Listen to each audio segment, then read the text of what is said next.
Petrogas Angels hindi pa rin makapaniwala kung paano nanalo sa kanila ang Creamline Cool Smashers sa kabila naman na hindi nakapaglaro ang kanilang mga star player. And before that kaibigan, please huwag kalimutan mag-like and subscribe at pa-hit ng notification bell. Maraming salamat po. Well mga kaibigan, kahapon nga binigyan tayo ng Creamline ng napakagandang laban kontra sa kupunan ng Petrogas Angels. Hindi nga nanalo ng kahit isang set etong Petrogas sa Creamline Cool Smashers kahit hindi po nakapaglaro ang kanilang mga star player.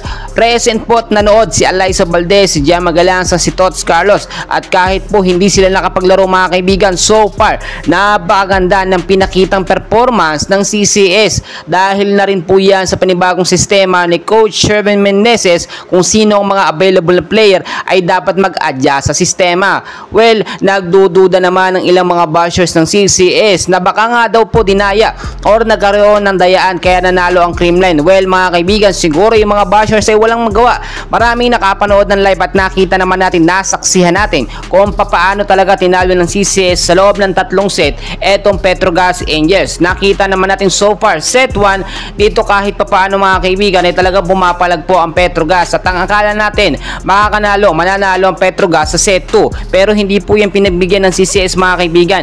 Ano yung naging sekreto ng CCS mga kaibigan at kaya nanalo sila dito nga po sa Petrogas? Nakita nyo mga kaibigan, consistent po kasi yung nagiging lineup nga po nitong Creamline, which is talagang pangmalakasan naman, no? At hindi natin bukod pa po dun mga kaibigan, marami ding nakapansin na lumakas ang offensa at depensa ng CCS. Eto nga pong si Bea De Leon na hindi naman nagagamit noon sa Choco Mucho ay mas nahubog at mas gumaling ngayon sa Creamline Cool Smashers. Marami talaga naniniwala sa panibagong sistema ng CCS na kahit hindi po makapaglaro ang mga star player ay nandyan naman ang mga bagong uusbong na magagaling na player ng CCS mga kaibigan, especially eto nga po si Bernadette Pons na posibleng maging MVP pa nga kung sakasakali. At dahil nga po nakapasok na sa semifinals eto nga pong Creamline Cool Smashers, aasahan natin na mas mag-a-adjust pa sila sa kanilang panibagong sistema sa semis. Nakita rin natin mga kaibigan, maganda rin ang performance na pinakita so far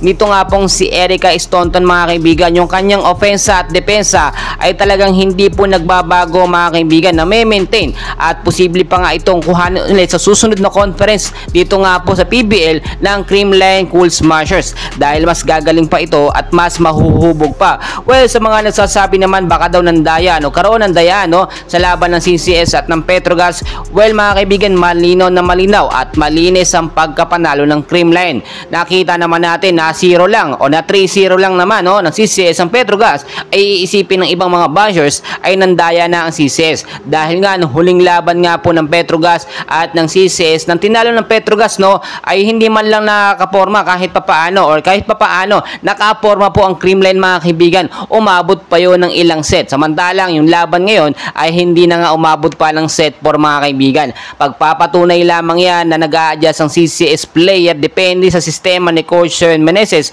kung sino ang mga available na player. Well mga kaibigan, dahil pang kaganapan, so dyan lang kayo, and please huwag kakalimutan mag-like and subscribe. Maraming salamat.